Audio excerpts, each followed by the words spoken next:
Our second reader is a poet who lives in Rogers Park and works as a receiving clerk for an independent bookstore in the North Shore. His poetry appears or is forthcoming in The Literary Nest, Into the Void magazine, Quail Bell magazine, and several other publications. When he isn't reading or writing, he uses his free time to practice Zen meditation, to contemplate which tea to choose from the cupboard, or to improve his general fitness.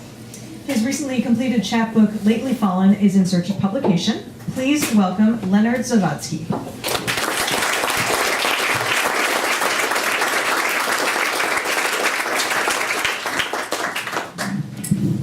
Let's do it regular height.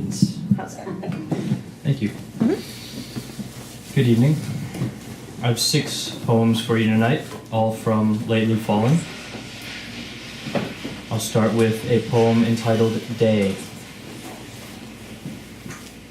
At a crux is the very essence, and as each point is crux, the heart is everywhere. To touch is for a pure centrality's expression upon itself. Ever present is the soul spirit of nature. Upon this bosom we exist, suffering, not suffering, like a relentless individual.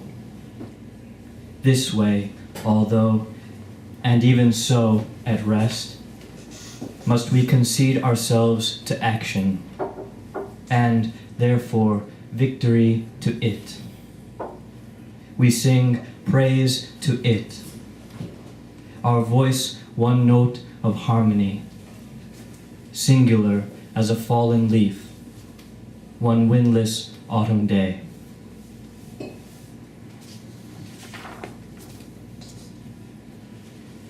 Pile of stone. And we rest upon the earth, beneath a cloudless sky, considering the place within this universe we hold, not unlike a flower, not unlike a stone, or single blade of grass. And we sing a solemn melody on harmony in a golden field, away from the bustling city. And we seek to discover ourselves amongst the stars and within the bright light of day, as a sedge wren might, singing itself upon the bare branch of autumn. And we forsake all capital's entreaty, who speaks through the teeming city, not spending, simply being time, and follow each moment with a wholehearted breath. Each note rings out immaculate sound, as though from bells of an unheralded monastery, and we found an alternative pathway to presence, mattering, wholly in motion at last.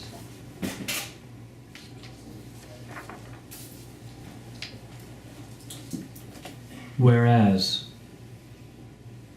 there is a moment as water boils and incense burns, steam billowing out the kettle, and a scent of patchouli, Indian amber, drifting to the corners of a quiet living room.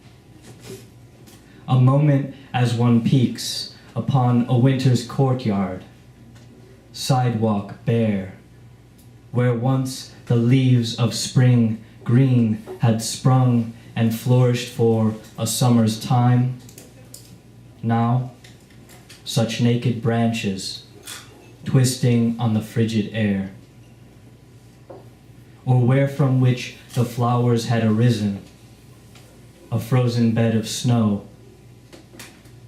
There is a moment to consider or reconsider the very space in which one stands, the warmth, the strength of such a dwelling as to hold alive the golden pothos, the parlor palm, and the blades of St. George's sword.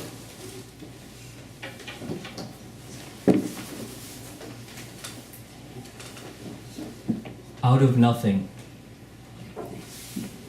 It is quiet again, a room we inhabit, sit within and upon.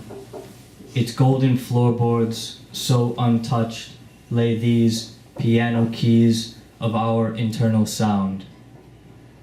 And so Sunday becomes this way as we inhale,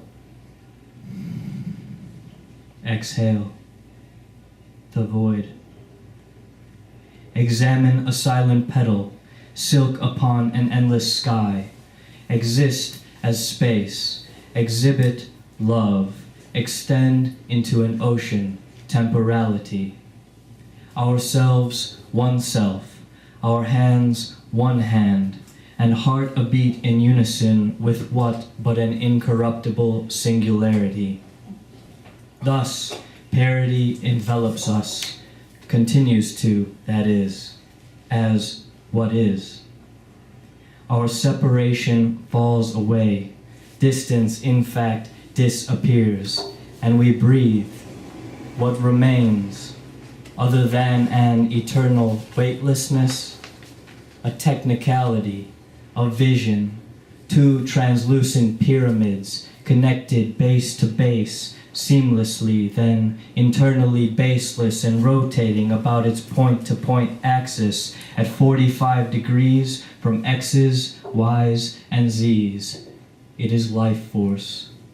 At every moment being felt, a tear, a tooth, timbre of a voice, each and every vacillation of itself known, and not knowable.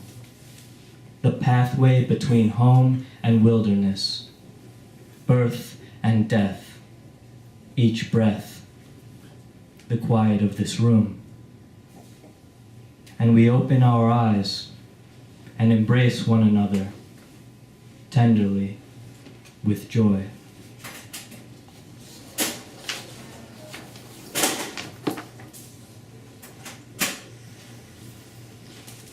Tea. There is always tea to bring oneself back to, whenever the hour or season. Tea in the form of a ceramic vessel, lit golden by lamplight, beside a thin pile of yet-to-read books. How quiet it is, this room, but for the ticking clock. Soft patter of rain, breath of dog asleep at one's foot, distant thunder. Tea also in the form of one's altogether undramatic self. How warm this room is, since tea ventured from thought to action, grown up out of the prudent old world and into today. Tea standing, sitting, being born for the body, therefore body of bodies. When I take tea, so too do you. Tea in all its ample form.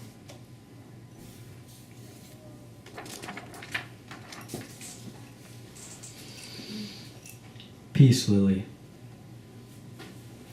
You seem, dare I say it, even happy in our red ceramic nest, one leaf twirling as though in dance and out upon the room, a main flower open, as though anticipating an embrace, bearing its product of centuries innumerable, quite a display. What shape is that? Imagining you in the still of an absent house, beside a sleeping dog, comfortable and proud, such a sublime tenderness, passing the hours. I begin to weep, unashamedly, for what quietude you represent after all. And then I breathe a deep breath, recompose myself at a table of tea, settle down. Oh, strings of an unbearable lament. How true it is that yesterday is gone. Time, vanishing, tears us asunder, bathes us within its terrible ardor, ventures without hesitation, succeeds in passing. Thank you.